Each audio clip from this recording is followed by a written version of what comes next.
करने का आरोप लगाया। बड़ा सवाल।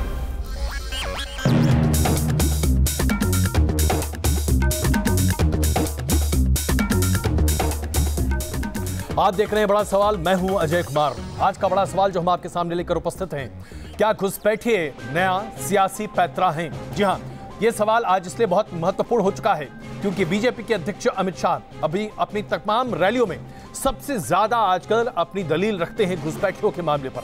तो क्या घुसपैठिए आज सियासी पैंतरा है नया?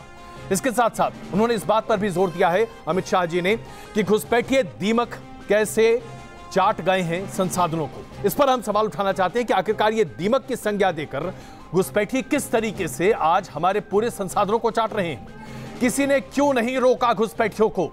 यह सवाल आज सबसे ज्यादा प्रमुख है क्योंकि आखिरकार हमारे देश में इतनी बड़ी संख्या में घुसपैठिए क्यों हैं? घुसपैठियों का धार्मिक आधार क्यों है? यह सवाल अपने आप में बहुत ही ज्यादा महत्वपूर्ण है क्योंकि आज घुसपैठियों को जब हम देखते हैं तो स्पष्ट हो जाता है कि यहां पर बात होती है जो शरणार्थी हैं और खास करके जो हिंदू हैं, बौद्ध हैं, जैन हैं, सिख हैं, वो शरणार्थी हैं। यानी घुसपैठिए सिर्फ एक कम्युनिटी के लोग हैं और उन्हीं के ऊपर सबसे ज्यादा जोर है। इससे पहले कि आज की चर्चा हम शुरू करें, आपको भारतीय जनता पार्टी के अध्यक्ष की दो बातें जरा सुना देते हैं। पहले, एक घुसपैठियों को निकालना चाहिए या नहीं निकालना चाहिए? देश में करोड़ों की संख्या में घुसपैठिए घुसे हुए हैं, दीमक की तरह चाट गए हैं देश के भविष्य को। उनको उखाड़ फेंकना चाहिए या नहीं उखाड़ फेंकना चाहिए? हमारे दल का जो नुकसान होगा वो होगा। मैं आप सभी को आश्वस्त करना चाहता हूं कि भारतीय जनता पार्टी की 19 में सरकार बनने के बाद देश में से घुसपैठियों को चुन चुन कर चिन्हित करने का काम भारतीय जनता पार्टी की सरकार है। तो अब इसमें कोई दो राय नहीं हो सकती। आज 2019 के चुनावी मोड में सबसे बड़ा मुद्दा अगर भारतीय जनता पार्टी के लिए है तो वो है घुसपैठिए। और इसी पर बात शुरू करते हैं। प्रेम शुक्ला जी भारतीय जनता पार्टी से, अभय दुबे जी कांग्रेस पार्टी से, विनोद बंसल जी कुछ ही देर में हमारे साथ जुड़ेंगे बीएचपी से, अमित जमाई जी समाजवादी पार्टी से, मौलाना अंसार रजा जी और पंडित अजय गौतम हमारे साथ हैं। आप सबका स्वागत है। प्रेम शुक्ला जी, अगर हम 2016 के किरण रिजिजू जी के बयान को देखें तो उन्होंने संसद भवन में कहा था कि हिंदुस्तान में 2 करोड़ बांग्लादेशी घुसपैठिए हैं। और अगर हम यूपीए सरकार की बात कहें तो जो बयान उसके पहले यूपीए सरकार के द्वारा दिया गया था 2004 में, उस समय देश में 1 करोड़ 20 लाख बांग्लादेशी घुसपैठिए थे। जबकि 1998 में आडवाणी जी ने कहा था संसद भवन में कि यह कह पाना बड़ा मुश्किल है और पता लगा पाना बड़ा मुश्किल है कि हमारे देश में कितने घुसपैठिए हैं। अब जबकि अमित शाह जी ने इसे एक मुहिम बना दिया है तो क्या यह माने कि घुसपैठियों की शिनाख्त भारतीय जनता पार्टी के लिए सबसे बड़ा मुद्दा है? प्रेम शुक्ला जी।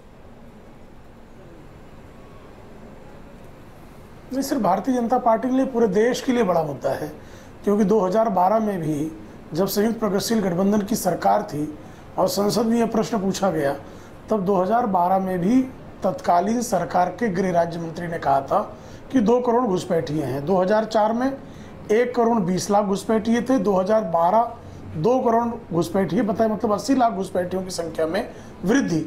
ये यूपीए सरकार के कार्यकाल के दौरान ही उनके ही द्वारा दिए गए बयान के आधार पर है जी। और 2004 में जब श्री प्रकाश जायसवाल जी ने बयान दिया, बयान देने के बाद ये कहा गया कि इनको किस तरह से चिन्हित किया जाए, तो उस पर भी जिस तरह उन पर दबाव बना और किस तरह से उनको पीछे हटना पड़ा, अपने आप में एक बड़ा कथानक है उसके पीछे का।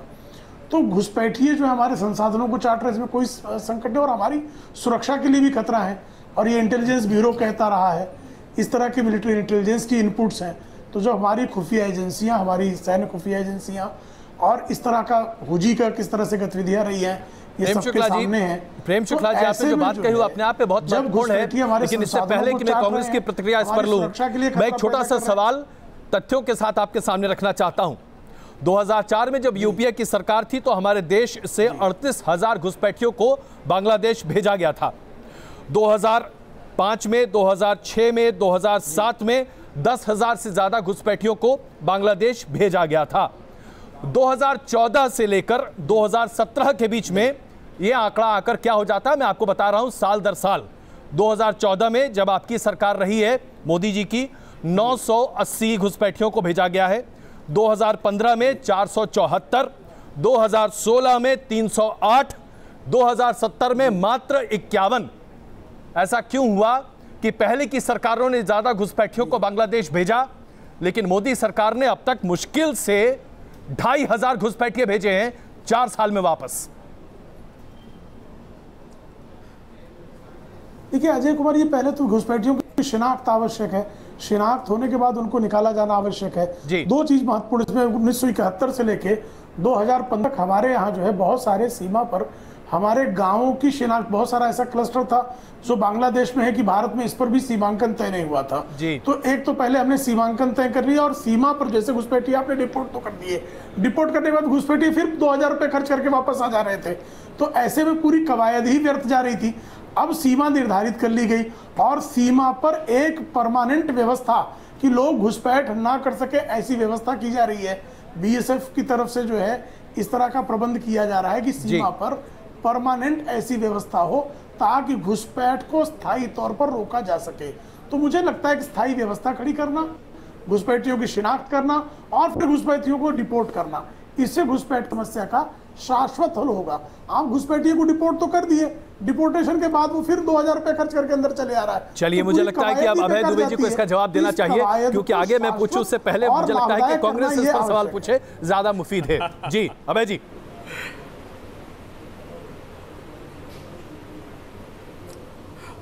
देखिए अजय जी, बहुत अच्छे फैक्ट्स के साथ आपने बात को रखा है। सुप्रीम कोर्ट अपने ऑर्डर में भी मेंशन करता है पेज नंबर 15 पर, वो कहता है कि फॉरेनर्स ट्रिब्यूनल केसेस में अब तक 42,338 लोगों को डिक्लेयर किया जा चुका है। और जो आपने डेटा दिया है सुप्रीम कोर्ट, वो कहता है consolidated total deportation pushback illegal migrants on being declared as foreigners by IMDT and the foreigners tribunal collectively till date 2442, वो कह रहा है 2442 सिर्फ डिपोर्ट कर पाए हैं। और अभी बांग्लादेश के इंफॉर्मेशन मिनिस्टर ने कहा है कि अमित शाह जी कुछ भी कहते रहे, राजनाथ सिंह जी ने रिकॉर्ड पर बांग्लादेश को कहा है कि एक भी घुसपैठिए को हम डिपोर्ट नहीं करेंगे। ये बात सुप्रीम कोर्ट अपने ऑर्डर के आखिरी पैराग्राफ पन्ने पर लिखता है। वो कहता है कि while taking note of the existing mechanism procedure for deportation keeping in view the requirements of the international protocol, we direct the Union of India to enter into necessary discussion with government of Bangladesh।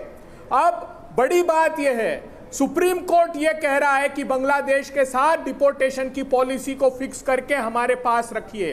आपको आश्चर्य होगा, 7 अगस्त को supreme court ने NRC के coordinator और registrar general को registrar को यह कहा कि क्यों ना आपको यहीं से जेल भेज दें। जब हमने कहा कि आप एसओपी दो, स्टैंडर्ड ऑपरेटिंग प्रोसीजर दो 39 लाख लोगों के लिए, तो आप गलत बयानी बाहर जाकर कर रहे हैं। तो अभय जी, आप मूलतः कहना क्या चाह रहे हैं, आप खोटा कहना क्या चाह रहे हैं? अमित शाह साहब ने बांग्लादेश को आश्वस्ति दे दी कि एक भी डिपोर्टेशन नहीं होगा, और यहां देश में वक्तव्य देते हैं कि 40 लाख घुसपैठियों। प्रेम शुक्ला जी इसका जवाब दें। प्रेम शुक्ला जी, देश जवाब चाहता है, बताइए आज तक क्यों नहीं किया? 4 साल से आपकी सरकार है। दो मुद्दे हैं जी, 2 मुद्दे हैं। मुझे कृपा करके, मुझे लगता है अभय जी आप ध्यान से सुनेंगे। आप पहली बात ये कह रहे हैं कि डिपोर्टेशन की प्रोसेस स्लो, यानी डिपोर्टेशन की प्रोसेस फास्ट होनी चाहिए, तो डिपोर्टेशन होना चाहिए, इस पर तो एग्री कर रहे हैं आप।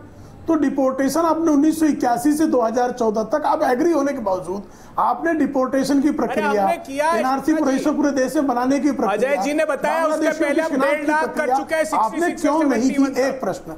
दूसरा प्रश्न, नहीं सुन लीजिए आप, मुझे तो धैर्य से सुन लें अभय जी। एक हम स्वस्थ बहस करने बैठे हैं और राष्ट्रहित की बहस करने बैठे हैं, आपके प्रश्नों का मैं उत्तर दूं, मेरे प्रश्नों का आप उत्तर दें, तो एक स्वस्थ बहस हो जाएगी। तो आपने 2014 तक ये कार्य क्यों नहीं किया? एक, अब जब शिनाख्त की प्रक्रिया शुरू हुई, आप कह रहे हैं कि हम धीमी गति से कर रहे हैं, तीव्र गति से होनी चाहिए, फिर विरोध का कोई कारण नहीं होना चाहिए, हम दोनों सेम पेज पर हैं।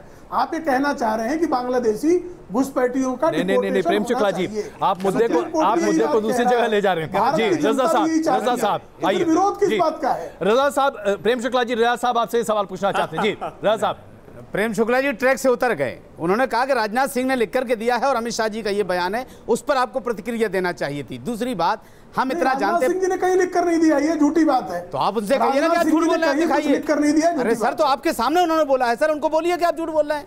हाँ, झूठ बोल रहे हैं वो। अरे बांग्लादेश के मिनिस्टर को आप कहिए फिर राजनाथ सिंह के कहें आकर कि वो झूठ बोल रहे हैं। पूरा देश सुन रहा है और आपने इतना बड़ा झूठ कर दिया। देखिए, दोहरा चरित्र है आप लोगों का। वो किरण रिजिजू साहब उसके पहले मिले थे, उन्होंने भी कमेंट किया बांग्लादेश। अब आ जाइए हमारे कोई डिपोर्टेशन नहीं होगा। और अभी आप सुप्रीम कोर्ट में भी ये रिप्लाई फाइल करना है आपको। अब आ जाइए दूसरे मुद्दे पर। प्रेम शुक्ला जी, मैं जानता हूं कि घुसपैठियों को निकालने की ताकत हमारे देश के प्रधानमंत्री के अंदर है और वो निकाल के रहेंगे, वो बाहर भेजेंगे। मैं गारंटी से कह सकता हूं, नीयत अच्छी होनी चाहिए। इसलिए भरोसा इसलिए है कि जब देश का प्रधानमंत्री नीरव मोदी को भगा सकता है, विजय माल्या को भगा सकता है, आपकी सरकार जितने चोरों चक्के हैं सबको भगा सकता है, तो घुसपैठिए क्या लगते हैं? ये कोई हमारे रिश्तेदार थोड़ी है। देश की भलाई के लिए जो काम वो करना चाहिए। मौलाना, बकवास करना बंद कर दो। कांग्रेस के काहे की बकवास भाई, काहे की बकवास? नीरव मोदी आपकी सरकार में गया, विजय माल्या आपकी सरकार में गया, बैंक का पैसा लेकर नीरव मोदी इनके रिश्तेदार हैं, इनको भी निकालिए ना, कौन मना कर रहा है? रिश्तेदार हैं, इनको भी निकालिए ना सर, कौन मना कर रहा है आपको? इतनी जल्दी बौखला गए आप, इतनी जल्दी बौखला गए, दो ही लफ्ज बोले हमने, इतनी जल्दी बौखला गए आप। ये बकवास लग रही है आपको? ये बकवास लग रही है? ये बकवास लग रही है आपको? अमित जी, अमित जमाई जी, बकवास लग रही है? अमित जी, आइए प्रेम शुक्ला जी, प्लीज मैं आपसे भाषा की मर्यादा रखनी चाहिए। मैं आप सबसे सनिवेदन आदर करता हूं। आप बहस की तरह कीजिए। सनिवेदन आदर कर रहा हूं, हमें भाषा की मर्यादा रखनी चाहिए। सर क्या बुरा कह दिया मैंने? अमित जमाई जी, मैंने क्या बुरा कह दिया? मौलाना साहब प्लीज, आपकी दुखती नस आइए जरा बहस पर आपकी दुखती नस दबा दी मैंने। आइए जरा बहस पर वापस लौटते हैं। अमित जमाई जी, समाजवादी पार्टी बैठिए के मुद्दे पर क्या कहती है?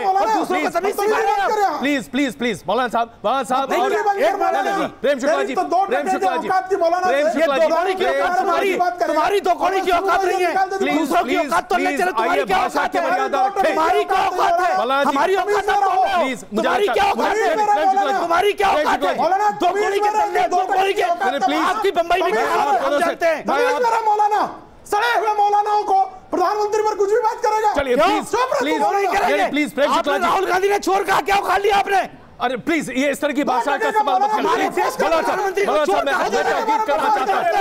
रजा साहब प्रेम शुक्ला जी, मैं आप दोनों को ताकीद करता हूँ, कृपा करके हमें भाषा की मर्यादा रखनी चाहिए। प्लीज मैं आप दोनों से आग्रह करता हूं। आपको चाहिए था राहुल गांधी के खिलाफ मौलाना साहब देश के प्रधानमंत्री को छोड़ कर आए। आप मेरी डिबेट को ध्वस्त मत कीजिए प्लीज। मौलाना साहब, तेरी क्या औकात है? तेरी क्या औकात है? प्लीज ये बात नहीं चलेगी। मैं अपने प्रोड्यूसर से कह रहा हूं, आप दोनों की आवाज अभी बंद करें।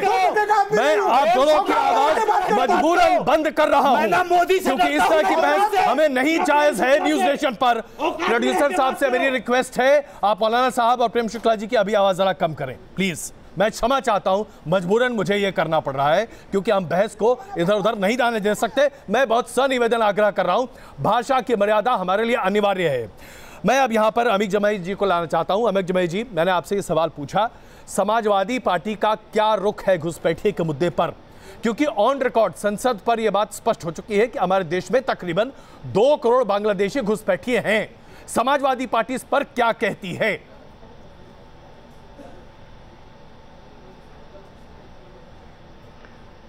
अजय जी, सबसे पहले तो यूपीए 1 में समाजवादी पार्टी अलायंस में पार्टनर थी जी, और हम आपको बताना चाहेंगे कि इस मामले में समाजवादी पार्टी बहुत गंभीर रही और सुप्रीम कोर्ट के जो इस इनिशिएटिव पर, जो एनआरसी का जो इनिशिएटिव है, उस पर जो है समाजवादी पार्टी उसके साथ खड़ी है।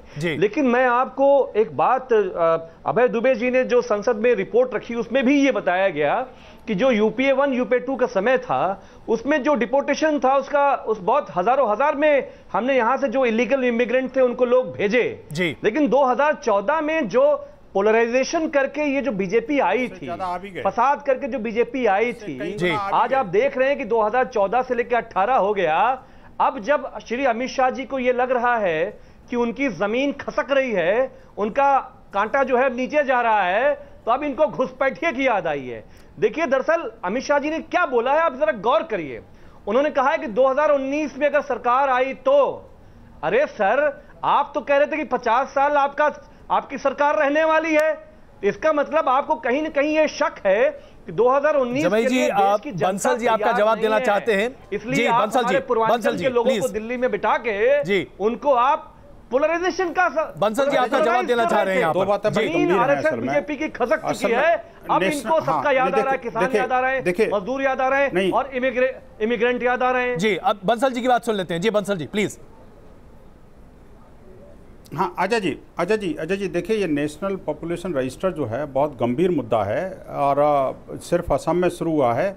ये देश की रक्षा के लिए, देश की समृद्धि के लिए, देश के विकास के लिए आपको पता है बेहद जरूरी चीज़ है। ये वो दस्तावेज है जिसको कि दुनिया के अधिकांश देश जो है इस्तेमाल कर रहे हैं आज। इसके माध्यम से सारे देश की प्रोग्रेस डिसाइड होगी और इसके माध्यम से देश का ये सुरक्षा डिसाइड होगी। आप देखिए, इतने गंभीर मुद्दे को इतने छिछले तरीके से बहस का ये लोग लेके जा रहे हैं और मुझे बड़ा दुख हो रहा है। आज आपकी एक इतनी आप हाँ, मैं वो मुद्दे पा रहा हूँ। देखिए, मैं कह रहा हूँ, देखिए, नेशनल पॉपुलेशन रजिस्टर के बारे में इन सभी पॉलिटिकल पार्टियों को एक होकर के और एकमेव दृष्टिकोण अपनाते हुए, राष्ट्र के हित में अपनाते हुए इसके लिए काम करना चाहिए, बजाय इसके कि एक दूसरे के ऊपर छींटाकछी करें। यह राजनीति का मुद्दा नहीं होना चाहिए। निश्चित रूप से ये मुद्दा वो हिंदू मुसलमान का भी नहीं होना चाहिए। मैं कहता हूँ, देखिए, कि वो घुसपैठिया है, वो चाहे हिंदू है, मुसलमान है, कोई भी हो, घुसपैठिया के खिलाफ जो है कार्रवाई सख्त होनी चाहिए। और दूसरी बात यह है कि देखिए, ये जो वोट बैंक की पॉलिटिक्स से लेकर के अगर आप इसको जो है जिस चश्मे से देखा जा रहा है, मुझे एक बात स्पष्टता दे दीजिए। मुझे सिर्फ एक बात स्पष्ट कर दीजिए। आपने कहा कि घुसपैठिया चाहे हिंदू हो या मुसलमान, लेकिन जैसे ही हिंदू की बात आती है वहां तो आप उसे शरणार्थी मानने को तैयार हो जाते हैं। ऐसा क्यों हो कि हिंदू शरणार्थी हो जाता है और मुसलमान नहीं? धर्म का आधार क्यों दिया जाता है उसमें? नहीं, हो जाता नहीं, ये बात है कि नहीं? नहीं है, ये सच है ना? देखिए, उसके पीछे हाँ या ना मान लीजिए ना, मैं आपसे सीधा पूछ रहा हूं। नहीं जी, सच है। हिंदू शरणार्थी है, मुसलमान घुसपैठिया होना चाहिए। नहीं, बिल्कुल है ना। इसके पे देखिए, मैं बताता हूं, उसके पीछे लॉजिक है ना सर। मैं देखिए, जब देश आजाद हुआ था तो नेहरू लियाकत समझौता हुआ था। उस समझौते के तहत बाकायदा भारत सरकार ने एडमिट किया था कि भारतीय सब कॉन्टिनेंट में जितने भी हिंदू होंगे जो पीड़ित पक्षकार हैं, उनको लेने की जिम्मेदारी हमारी है। जब उनके लिए विशेष देश बना दिया, बांग्लादेश किस लिए बना? क्योंकि मुसलमान ज्यादा थे। पाकिस्तान क्यों बना? मुसलमान ज्यादा थे। संप्रदाय के आधार पर जब देश का विभाजन हुआ तो निश्चित रूप से उसकी चिंता करना उनका काम है और हिंदुओं की चिंता करना भारत का काम है। तो जो हिंदू शरणार्थी है, मुसलमान घुसपैठिया है, ये बात कम से कम बीएचपी स्पष्ट तौर से कह रही है और मैं इसका स्वागत करता हूं। कम से कम कोई तो स्पष्ट तौर से कह रहा है। जी मौलाना रजा, ये बात सुनिए सर, सुनिए जी। देश की सुरक्षा से कोई समझौता नहीं होना चाहिए। जितने घुसपैठिए हैं, चाहे वो किसी भी बिरादरी के हों, उनको देश से बाहर कर देना चाहिए इमीडिएटली। बिल्कुल देर नहीं करनी चाहिए। हमारे देश की सुरक्षा से कोई समझौता नहीं होना चाहिए। एक मिनट, अब जहां तक सवाल है हिंदू कौन है कौन मुसलमान है, किसी मुसलमान ने या किसी हिंदू ने क्या आपसे ये कहा है कि साहब आप इनको बाहर मत भेजिए? क्या कोई तंजीम खड़ी हुई है? कौन खड़ा हुआ है? बांट दिया, ये शरणार्थी, ये घुसपैठिए, ये आप देश की बात करो ना, कि देश के लिए जो खतरा हो उसे बाहर करो, बात खत्म हो गई। शरणार्थी है भाई शरणार्थी। ये कौन पैमाना तय करेगा सर? ये पैमाना कौन तय करेगा? अजय गौतम जी, आप रिस्पॉन्ड करना चाह रहे हैं? मौलाना साहब, आपको पता है इस बात का?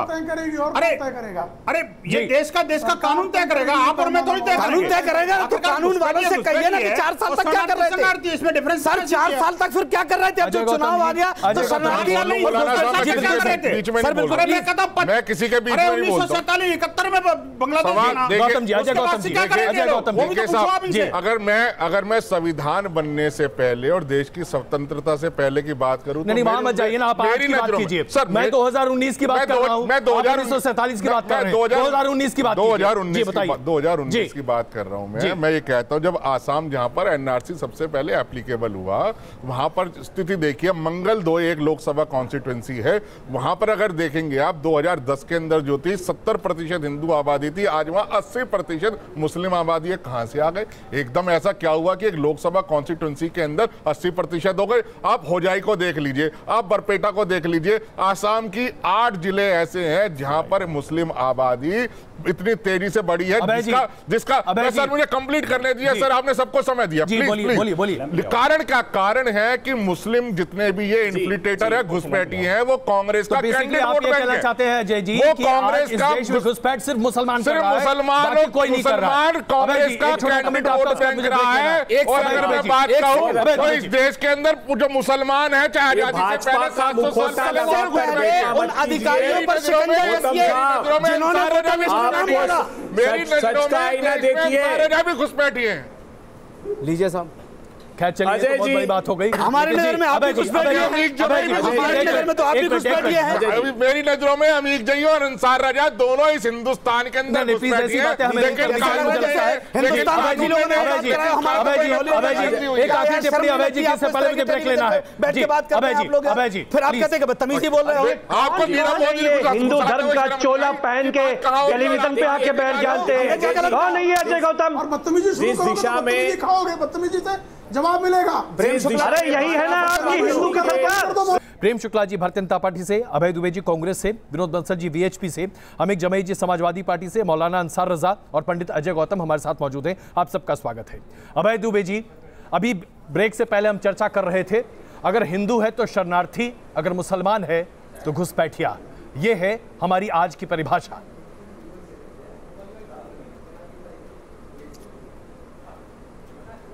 देखिए अजय जी, एक बात साफ समझ लेनी चाहिए। 32 फॉरेनर्स ट्रिब्यूनल बनी है फॉरेनर ट्रिब्यूनल एक्ट के तहत जी, और उसने 42,000 लोगों को घोषित किया घुसपैठिया। आज जो मौजूद हैं असम में, जिनको भाजपा की सरकार ने 4 साल तक कोई जिसका संज्ञान नहीं लिया, उसमें किसी जाति के आधार पर यह निर्धारित नहीं किया कि कौन घुसपैठिया है। एक तथ्य मैं आपके संज्ञान में लाना चाहता हूं। एक भारतीय जनता पार्टी के विधायक हैं जिनको आज की तिथि में घुसपैठिया करार दिया है। एक भाजपा के विधायक कहते हैं मेरा नाम तो है लेकिन मेरी वाइफ का, मेरे बच्चों का नाम नहीं है। एक प्रोफेसर भट्टाचार्य कहते हैं कि साहब मेरे पिताजी का नाम है लेकिन मेरा और मेरी फैमिली का नाम नहीं है। अमित शाह साहब भाजपा के विधायक को भी घुसपैठिया बताते हैं। आश्चर्य की बात यह है 4 साल में कोई एक्शन नहीं लिया। आज भी आश्वस्त कर दिया बांग्लादेश की सरकार को। ये तो चाहते हैं कि घुसपैठियों को मालपुए खिलाएं और देश में ध्रुवीकरण के लिए अगले चुनाव के लिए जो मंशा साफ कर दी कि 19 में हम आते हैं। अरे 19 की प्रतीक्षा इसका जवाब प्रेम शुक्ला जी डिक्लेयर कर दिया। मुझे लगता है कि इसका जवाब प्रेम शुक्ला जी को देना चाहिए। उनके लिए बांग्लादेश से क्या बात की? आपके ऊपर और आपकी पार्टी पर बड़े संगीन आरोप लगा रही है कांग्रेस। नहीं, मुझे लगता है कि शांति से मुझे इसका उत्तर सुनने नहीं, कांग्रेस कुछ भी आरोप लगाए। देखिए, पहले तो एनआरसी में जिसका नाम आया है जी, उसको अभी अपील के चांसेस, इसलिए भारतीय जनता पार्टी का विधायक घुसपैठिया है। ये कांग्रेस का कुतर्क हो सकता है, इसमें कोई तर्क नहीं है। दूसरा मुद्दा वो करें कि भारतीय जनता पार्टी जो है वो, अरे अमित शाह साहब ने आज कहा 40 लाख घुसपैठियों को बाहर करना चाहिए कि नहीं? नहीं, आप जरा सुन लीजिए अभय जी।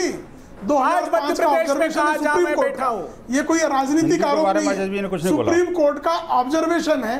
अब सुन लीजिए जरा। अरे मैं तो आज की बात कर रहा हूं जनाब। अमित शाह साहब तो 100 करोड़ घुसपैठिए बता चुके हैं। जरा थोड़ा सा अभय जी, जरा तो आप मानिए कि वो धैर्य रखकर जरा सुन ले। आप, मैं आपको सुन रहा था। या तो ये कहिए अजय जी, मुझे लगता है कि आप बहस अगर अच्छे से कराना चाह रहे हैं तो इनको जरा सुनने की भी सीख दें। देखिए, ये मैं कैसे कर सकता हूं? आप सब लोग बड़े वरिष्ठ व्यक्ति हैं, लेकिन हाँ अभय जी जरा सुन तो लीजिए प्रेम शुक्ला जी क्या रहे हैं। फिर मैं इनके बीच में मैं चीखूंगा, अभय जी आपका बहस खराब हो जाएगी। मुझे भी चीखना आता है। आइए प्रेम शुक्ला जी अपनी बातों को रखिए। प्रेम शुक्ला जी बातों को रखिए। सुप्रीम कोर्ट ने 2005 में आईएमडीटी के संदर्भ में फैसला सुनाते समय स्पष्ट किया कि फॉरेनर्स एक्ट 1946 डाइल्यूट क्यों किया गया। डाइल्यूट इसलिए किया गया ताकि बांग्लादेशी घुसपैठियों को राहत पहुंचाई जाए। ये मेरा आरोप नहीं है, सुप्रीम कोर्ट 2005 में ये जजमेंट के समय कहता है। और 98 में असम गण परिषद की जब सरकार थी असम में, उसने कहा कि भाई आईएमडीटी जो है उसको अमेंड कीजिए, क्योंकि घुसपैठियों के लिए सबसे बड़ा संरक्षण का काम आईएमडीटी कर रही है। 2001 में जैसे तरुण गोगोई की सरकार आई, पहले उसने सुप्रीम कोर्ट में एफिडेविट चेंज कर दिया। तो घुसपैठियों को बचा कौन रहा है, ये सर्वोच्च न्यायालय की प्रक्रिया ने स्पष्ट कर दिया है। इसके बाद एनआरसी के संदर्भ में अच्छा प्रेम शुक्ला जी, आपने अभी कांग्रेस पर एक आरोप लगाया, मुझे लगता है कि इनका जवाब लें, फिर मैं अमित जी के पास चला हूं। अभय जी इसका एक जवाब दें। सारे के लोग जो है वो घुसपैठियों के समर्थन में क्यों खड़े हो गए, इसका उत्तर है कुछ? देखिए आईएमडीटी में ये जो भाजपा एलिगेशन लगाती है तो ये भूल जाती है कि आईएमडीटी को अगर कंटिन्यू किया तो 98 से 2004 तक अटल बिहारी वाजपेयी की सरकार ने भी कंटिन्यू किया। उसमें आरोप क्या था? उसमें था कि ओनर्स ऑफ प्रूविंग जो है वो उस आदमी पर डाल दिया गया। ये सिद्ध उसको करना होगा जिसने शिकायत की, क्योंकि बड़े पैमाने पर गलत तरीके से शिकायत करके प्रताड़ना हो रही थी। तब ये तय किया था भारत की सरकार ने, अटल बिहारी वाजपेयी की सरकार ने भी उसको कंटिन्यू किया। अगर सर्वोच्च न्यायालय ने कोई आदेश दिया तो वो शिरोधार्य था। वही सर्वोच्च न्यायालय आपको कह रही है, आपके लिए उन्होंने कहा है कि क्यों अब तक आपने बात नहीं की बांग्लादेश की सरकार से, और अब क्या बात करने वाले वो सरकार चलाई है कोर्ट में। मैं आप दोनों से आग्रह करता हूं कि ये मामला सिर्फ, मैं आप दोनों से आग्रह करना चाहता हूं कि ये मामला सिर्फ और सिर्फ असम तक सीमित नहीं है, क्योंकि अब भारतीय जनता पार्टी ये कहती है कि देश भर के लिए लागू है, इसलिए सुप्रीम कोर्ट ने गंभीर आरोप लगाया। बिल्कुल, लेकिन देखिए अब ये मुद्दा बड़ा बन चुका है, ये मुद्दा देशव्यापी बनता दिख रहा है और ये अपने आप में महत्वपूर्ण है। अमित जी प्लीज, अमित जी। ताजे चुनाव में कर्नाटक में घुसपैठियों के वोट बैंक में देखिए, घुसपैठिया या भगोड़े होने के बारे में सिद्धारमैया सरकार राष्ट्रीय अध्यक्ष भाजपा के जो अमित शाह जी हैं उनको बड़ा तजुर्बा है। वोटर बनाओ। अमित शाह जी जब कोई बात कहते हैं ना तो उसके पीछे कोई बहुत बड़ा बैकग्राउंड होता है।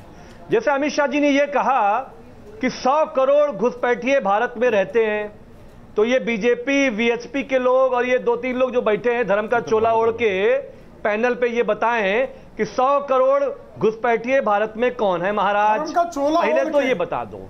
दूसरा ये हिंदू है तो जो हमारा बॉर्डर है बांग्लादेश का हिंदुस्तान का, तो उसके चरणों की कदमबोशी सील करने का जो प्रोजेक्ट है भारत सरकार जो यूपीए 1 से चला रही है, क्या बात है कि इस 4 सालों में वो जो सील करने का प्रोजेक्ट है वो बंद है, उस पर काम नहीं हुआ। सांप्रदायिक विकृति का बगैर एनआरसी के यूपीए 1 यूपीए 2 ने एक बड़ी तादाद में इलीगल इमिग्रेंट को हमने बांग्लादेश भेजा, लेकिन अमित शाह जी की क़यादत में, आरएसएस की क़यादत में, नरेंद्र मोदी जी की क़यादत में कई गुने अंदर कर दिया, भेजने से उनको इंपोर्ट भी कर दिया। जमीन खत्म रही है, बांग्लादेशी याद आ रहे हैं महाराज आपको।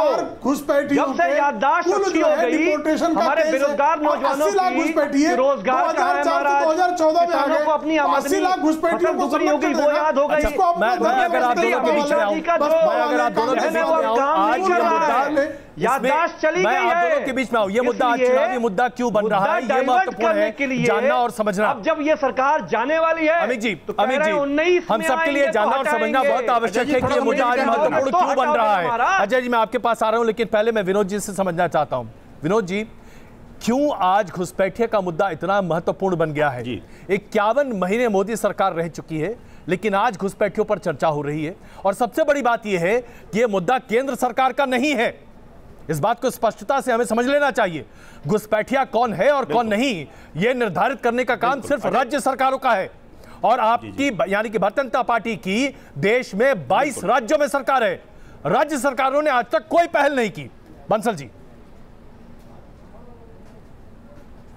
अच्छा जी, देखिए दो बड़ी गंभीर बातें जो आपने एक अभी कांग्रेस के प्रवक्ता महोदय से पूछा था कि भाई आखिरकार हिंदू और मुसलमान के बीच में जो डिफरेंसेज है उसको आप स्पष्ट करिए, तो बड़ी बड़ी चतुराई के साथ हिंदू का मामला चूंकि आ गया तो उसको बच के निकल गए। मैं आपको एक बड़ा फिगर दे देता हूं आपको। देखिए बड़े पैमाने पर बांग्लादेश में और पाकिस्तान में और बाकी मुस्लिम कंट्रीज में ये जो है ना हिंदुओं का परसिक्यूशन हो रहा है, खासकर बांग्लादेश में। आपको पता है कि 40 लाख लोगों को मेरी बात को पूरी होने दी। अरे वो सोनिया जी याद कर रही है, आप जरा उनसे पूछ के जाओ एक बार। अरे वो राहुल गांधी से बात करो, पहले मेरी बात सुन लो। अच्छा जी देखिए बीच में बहुत बोलते हैं यार। अजय जी मैं बिल्कुल चुपचाप सुन रहा था, ये बीच में बोल रहे थे। मेरी बात को पूरी होने दीजिए प्लीज। मैं कर रहा हूं देखिए देश के अंदर बांग्लादेश के अंदर प्लीज 70,000 करोड़ रुपए लेकर भाग गए जी। अच्छा अब जरा विनोद जी डालना है, इसलिए आप ये बरामद तो मुस्लिम कांग्रेस के पेट में दर्द तो होगा विनोद जी। सवाल sir allow me to expose. एक मिनट अच्छा जी, एक मिनट रुकिए, विनोद जी की बात पहले पूरी हो जाए। जी विनोद जी प्लीज। कहा मुस्लिमों, अरे घुसपैठियों को मालपुए खिला रहे हैं, वो हिंदू मुस्लिम नहीं देख रहे हैं क्योंकि आपको आगे वोट लेने। नहीं मुझे बताओ अभय जी जरा विनोद जी की बात समझिए, वरना हम शायद समझ नहीं पाएंगे कि किस तरीके से हिंदू और मुस्लिम का फर्क इसमें कर रहा है। जरा हमें समझना आवश्यक है। विनोद जी प्लीज अपनी बात रखिए। हिंदुओं का अस्तित्व नहीं है। विनोद जी अपनी बात रखिए प्लीज। विनोद जी जी मुद्दे पर आइए। विनोद जी। अजय जी देखिए आज इतने गंभीर मुद्दे पर कांग्रेस अधीर हो रही है, मुझे बड़ा दुख हो रहा है इस बात को लेकर। चलिए मुद्दे पर प्लीज। ये नेशनल पार्टी समझती है तो अपने आप को वास्तव में नेशनल पर्सपेक्टिव देखना चाहिए। एक बात। दूसरी बात मैं बता दूं आपको, पिछले कुछ सालों में जी बांग्लादेश के अंदर 11 मिलियन हिंदुओं को वहां से गायब हो गए। आखिरकार वो कहां गए?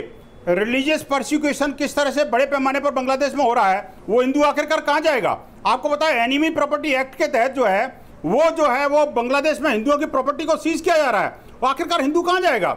मुझे बताइए, हिंदुओं की पॉपुलेशन बांग्लादेश में, पाकिस्तान में कितनी थी और कितनी रह गई? वो आखिरकार कहां गया? मोदी जी ने बात बताइए आखिरकार ये बताइए कि जो क्रिमिनल रिकॉर्ड है वो क्रिमिनल रिकॉर्ड है, वो बांग्लादेशी घुसपैठी क्लेम कर रहे हैं या हिंदू कर रहा है कोई? मुझे बताइए। तो मैं आपको रिलीजियस डाटा भी देता हूं। एक बात। तीसरी बात ये कि क्या इनके नेहरू जी के साथ में लियाकत का समझौता नहीं हुआ था? अरे भाई वो समझौता को आप मानोगे नहीं क्या? अरे आप बताइए क्या बात की बांग्लादेश? इसका जवाब बांग्लादेश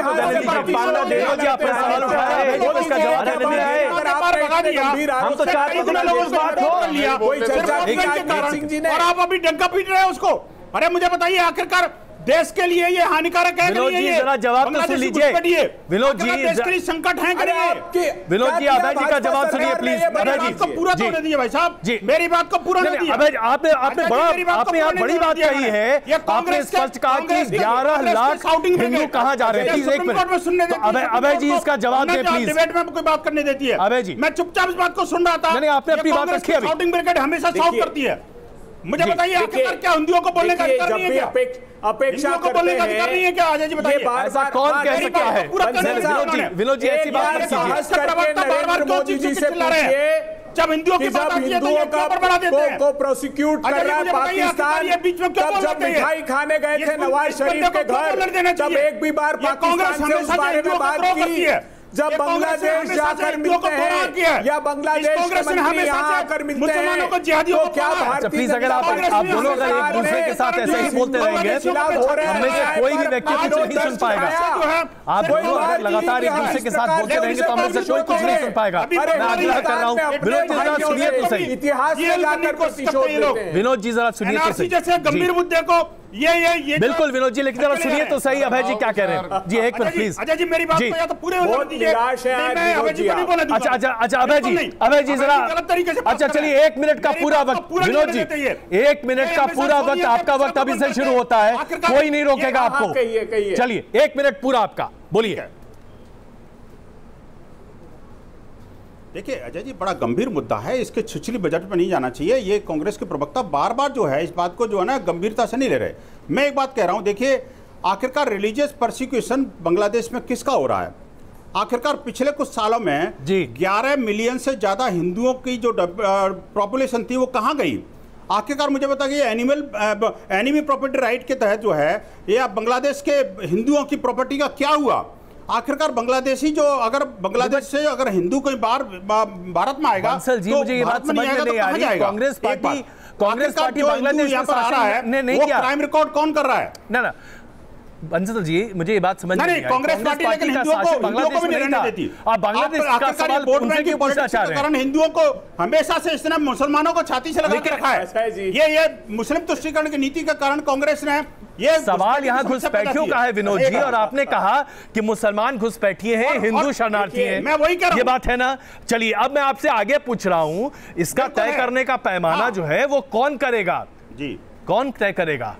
भाई सारे मुसलमान घुसपैठिए हैं, ये आप कह रहे हैं क्या? नहीं मैं बता रहा हूं आपको। नहीं मैं ये कह रहा हूं, देखिए घुसपैठिया उसको घुसपैठी की तरह से देखना चाहिए। लेकिन एक बात और भी आपको समझनी पड़ेगी। आखिरकार जब भारत का बंटवारा हुआ था तो सांप्रदायिक आधार पर हुआ था, ये भी आप मानते हैं इस बात को। और ये कहा था कि जो हम यहाँ 2019 के चुनाव की बात कर रहे हैं और जो हिंदू हैं, अंसार रज़ा, मुझे लगता है कि आप बंसल जी को आप जवाब दे सकते हैं। महाराज जी ये बताइए, वीएसपी सवाल पूछे प्रधानमंत्री जी से 2014 के बाद एनआरसी मामले में आपने क्या किया? अच्छा 1947 लेके जा रहे हो। अरे विवेक जी मैं कह रहा हूं ओम लिखे हो और झूठ बोल रहे हो टीवी पे बैठकर, खदेड़ने की बात कर रहे हो जी। अच्छा मैं आप झूठ बोल रहे हो। अरे कैसी बात कर रहे हो यार, ये राम भक्तों के हत्यारे बोल रहे हैं, इस बात को होम की बात कर रहे हैं, राम भक्तों के हत्यारे होम की बात कर रहे हैं, ये जिहादी लोग कैसी बात कर रहे हैं? प्लीज प्लीज आइए जरा भाषा की मर्यादा रखें, आइए जरा भाषा की मर्यादा रखें, मैं आग्रह करता हूं प्लीज। रजा साहब प्लीज। 2014 के बाद कितने इमिग्रेंट भेजे सुप्रीम कोर्ट जो कह रही है उस पर जवाब दो पहले। हम झूठ नहीं बोलते, हम इमिग्रेंट सुप्रीम कोर्ट ने जो बोला है 2014 के बाद कुछ नहीं हुआ इमिग्रेंट को वापस भेजने का। अच्छा प्लीज रजा साहब, मैं आपको प्लीज एक मिनट रजा साहब को मौका मिलना चाहिए प्लीज प्लीज प्लीज। मैं आप दोनों से आग्रह कर रहा हूँ प्लीज, इस तरह से हम बहस नहीं कर पाएंगे प्लीज। मैं आग्रह कर रहा हूँ, इस तरह से बहस नहीं हो सकती प्लीज प्लीज। रजा साहब जी, रजा साहब एक बार तो दो बातें कहना चाहता हूँ। ये मोदी जी को कि बांग्लादेश की सरकार पहली बात तो एक एक लफ्ज में विनोद बंसल साहब किसी को भी जिहादी कह देते हैं, मुझे लग रहा है ये सब भाषाएं। अच्छा नहीं, आइए मुद्दे पर आइए प्लीज, मुद्दे पर आइए, व्यक्तिगत टिप्पणी नहीं, मुद्दे पर आइए, मुद्दे पर please please please please please मुद्दे पर आइए। के तलवे चाटने वाले चोर राहुल गांधी नहीं कर सकते, ये चोर सोनिया गांधी नहीं कर सकती ये। अरे चोर मचाए शोर, माल ले लेकर भाग गए। चोर सोनिया गांधी, चोर राजीव गांधी, भैया हम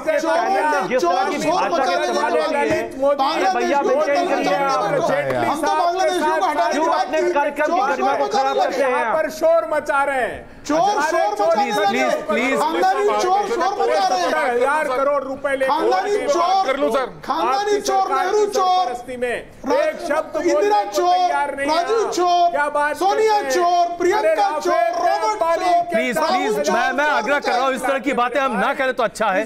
देखिए प्लीज मैं आप सबों से सनिवेदन बार आग्रह कर रहा हूँ, हमें अपनी भाषा को मर्यादित रखना चाहिए please please please. Prem ji please please please please please please please please आइए, व्यक्तिगत टिप्पणियों से जरा बचे, मुद्दे पर आए प्लीज। मैं हाथ जोड़कर निवेदन कर रहा हूँ आप सबों से। अजय जी प्लीज बात कर रहा है, इसीलिए जब उनको 4 साल का हिसाब बात ये है सर, देखिए मुसलमानों के लिए 28 कंट्री है, अगर किसी देश में कोई समस्या है मुसलमानों से रिलेटेड तो उनको शरण देने के लिए 4 साल में आपने क्या किया, लेकिन हिंदुओं के साथ अगर किसी क्या किया, हिंदू मुसलमान पाकिस्तान हिंदुस्तान हमारे देश की जनता इन सब से फंसने वाले नहीं है। बट इसमें मना किसने किया अजय जी, किसने मना किया? जमीन खपती है। नहीं आप सवाल उठा रहे, ये सवाल इस पूरे बहस से बिल्कुल नहीं। अजय जी ये सवाल घुसपैठियों को किसने बसाया? नहीं एक सेकंड, राशन कार्ड बनवाए किसने? उनके वोटर कार्ड क्या तरीका है? कांग्रेस पार्टी नहीं प्लीज अजय जी ये आपके डिबेट में क्या? अजय जी ये कोई तरीका नहीं है प्लीज। सबसे पहले है बातचीत करने प्लीज रोहिंग्या मुसलमानों के लिए आज बता दीजिए, रोहिंग्या मुसलमानों के लिए सुप्रीम कोर्ट, ये तो बीजेपी वाले हमें लगता है कि डायनामाइट लेके आ जाएंगे। इतना गुरूर, मुसलमानों को ये इतना दम, हमारे टैक्स के पैसे से पूछिए कौन सरकार से हटोगे नहीं आप। मैं आप सबसे आग्रह कर रहा हूं, मेरे पास सिर्फ 4 मिनट इस बहस के लिए बचे हैं, मैं इसलिए बहुत सनिवेदन आग्रह करना चाहता हूं, आई कम से कम एक आखिरी दौर सार्थक तरीके से बात शुरू कर लेते हैं। और प्लीज एक मिनट अजय जी प्लीज एक मिनट अजय जी, मुझे इस डिबेट का संचालन कृपया कर करने दीजिए। अगर सार्थक बहस करनी चाहिए चोर जो है सार्थक बहस सुप्रीम कोर्ट में। अच्छा चलिए मैं प्रेम शुक्ला जी मैं आपसे शुरू करना चाहता हूं, इसलिए सीधा इसका जवाब दीजिएगा। अजय शुक्ला जी प्लीज सारा चोर टोटी चोर कहना आपका काम है। प्लीज देखिए हमें इस तरह के शब्दों से डिबेट को बहस मत करने दीजिए प्लीज, इसे डाइवर्ट मत करने दीजिए। प्रेम शुक्ला जी मैं आपसे पूछ रहा हूं, मुझे सिर्फ इस बात की स्पष्टता दे दीजिए जी, आज बीजेपी के अध्यक्ष को यह कहने की आवश्यकता क्यों पड़ रही है कि हमें 2019 का चुनाव जीतने दीजिए, हम एनआरसी की बात फिर करेंगे। भाई आपकी 50 महीने से ज्यादा की सरकार रही, 22 राज्यों में आपकी आज सरकार है, इसके बाद भी घुसपैठियों की यहां से बाहर भेजे जाने की संख्या आपके सरकार के दौरान सबसे कम है। क्यों ये विरोधाभास, क्यों? वही मैं बता रहा हूं, मैंने पहले ही उत्तर उसका दिया, फिर भी एक बार उत्तर दे देता हूं जी। देखिए घुसपैठिए भेजे जाते थे फिर चले जाते थे, घुसपैठियों के लिए शाश्वत प्रबंध यह है कि पहले सीमा को ठीक किया जाए, सीमांकन सही किया गया, सीमा को ठीक किया गया, घुसपैठियों की शिनाख्त, एनआरसी रजिस्टर बनाना, और एनआरसी रजिस्टर बनाने के बाद कायम स्वरूपी लोगों को डिपोर्ट करना। आप डिपोर्ट यहाँ से किए 2000 रुपए खर्च करके फिर घुसपैठियों 4 साल में सीमा को सील करने का जो कार्यक्रम चल रहा था उसका क्या हुआ? शामिल करने के लिए आमादा, राशन कार्ड देने के लिए आमादा, आधार कार्ड देने के लिए आमादा। तो आधार कार्ड बनाने वालों को पकड़ना, इसलिए हमने बायोमेट्रिक लाया, बायोमेट्रिक लाया तो छाती किसने पीटी? कांग्रेस ने। आप जो है अच्छा, मुझे चलिए आप मेरे पास वक्त कम है प्रेम शुक्ला जी से मैं आपको बीच में रोक रहा हूं। अभय जी इसका एक जवाब आप दें। जी अजय जी जी अभय जी इसका जवाब दें, क्योंकि शायद इसको बहुत ही अलग तरीके से प्रेम शुक्ला जी प्रस्तुत करने की कोशिश कर रहे हैं। जी अभय जी, हमने देखिए हमने 1.5 लाख लोगों को डिपोर्ट किया 66 से 71 तक, ये सुप्रीम कोर्ट के ऑर्डर में है, देख लीजिए। और 80 लाख लोगों को 2.5 करोड़ को लेकर भी तो आप आए हो। 80 लाख को लेकर भी तो आप आए हो। 2.5 करोड़ बांग्लादेशियों के राशन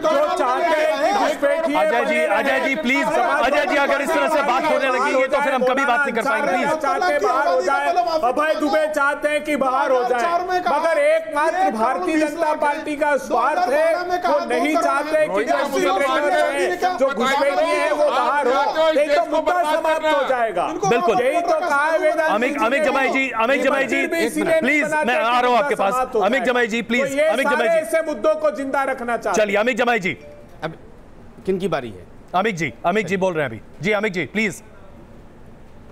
देखिए, पूर्वांचल की जिस रैली में श्री अमित शाह जी ने ये बात बोली, वहां पे हमें पता चला कि रोजगार पे बहुत सारे नौजवानों ने सवाल उठाया, बहुत सारे किसानों ने वहां पे हुटिंग की, तो अमित शाह जी बहुत गुस्से में आ गए।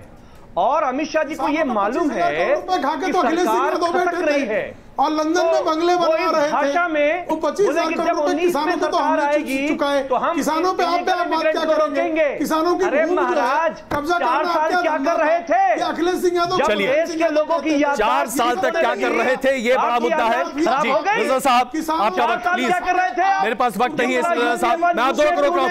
प्लीज आखिरी टिप्पणी के लिए मैं आप सबको रोक रहा हूँ प्लीज। जी रजा साहब और जो सीमा सील करना था, अमित जी हमारी बॉर्डर, अमित जी प्लीज अमित जी आखिरी टिप्पणी। रजा साहब, आप जो है रजा साहब आखिरी टिप्पणी आपकी। मैं सिर्फ अरे मैं चुप हो जाओ यार, कोई भी आपके इस हिंदू मुस्लिम में फंसने वाला नहीं है। चलिए अमित जी आपने अपनी बात रख ली। प्लीज अमित जी प्लीज, मेरा डिबेट आखिरी लम्हा है। जी रजा साहब प्लीज। हम बात को लेते हैं बीजेपी के राष्ट्रीय अध्यक्ष की तरफ से। जी मोहतरम अमित शाह जी ने बहुत बड़ी बात कही है। रुको यार मेरे भाई, यार हम यार और बड़े पैमाने अमित शाह साहब ने एक बात बहुत अच्छी कही है और मुझे लग रहा है कि हमें उस चीज पर कायम रहना चाहिए। जी उन्होंने एक बात कही है कि चाहे हमारी सरकार को नुकसान हो जाए, यही जुमला था उनका, लेकिन हम घुसपैठियों को बाहर के रहेंगे, हम अमित शाह जी के साथ खड़े हैं। बिल्कुल होना चाहिए, आप कुर्सी की परवाह मत कीजिए। आसाम में आपकी सरकार है, केंद्र में आपकी सरकार है, कल से शुरू कीजिए उनको बाहर करना। कौन मना कर रहा है आपको? बंसल साहब आखिरी टिप्पणी बंसल साहब। लेकिन बोलो, लेकिन करो। मैं ही कह रहा हूं, देखिए अजय जी, जो लोग ये डींग भर रहे हैं कि हमने इतने हजार वापस किए, इतने नहीं अभी रजा साहब ने सवाल किया उसका जवाब दीजिए। इंपोर्ट किए, आप रजा साहब ने कहा उस पर बात कीजिए। वोट बैंक के कारण अब तक कितने इंपोर्ट किए, अरे इसको बताइए यहाँ बात रोहिंग्या की नहीं हो रही, यहाँ घुसपैठियों की बात हो रही है। मैं बड़े आदर से आप जवाब नहीं है इनके पास। बहस का वक्त हमारा खत्म हुआ, लेकिन इसमें कोई शक नहीं है कि चुनाव से पहले इस तरह के मुद्दे बहुत सुर्खियां बटोरेंगे और हमें ऐसी बहुत सारी और बहस अभी देखनी बाकी है।